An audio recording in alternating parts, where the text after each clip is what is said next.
Tiniyak ng Office of the Vice President na mahigpit nilang sinusunod ang konstitusyon na nagsasabing dapat ay payak lamang ang pamumuhay ng mga opisyal ng gobyerno. Kasunod ito ng order ni Pangulong Bongbong Marcos na sumailalim ang lahat ng government officials sa lifestyle check sa gitna ng issue ng anomalya sa flood control.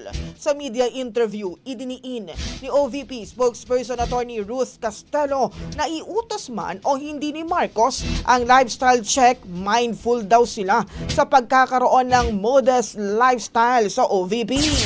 Maliban pa rito, sakali man daw na may mag-request ang SALN ni VP Sara, ay bukas sila kung daraan ito sa tamang proseso. Kasabay nito, tiniyak na rin ni Panas Press Office Undersecretary Claire Castro na handa si Pangulong Marcos at ang buong executive na magpa-lifestyle check.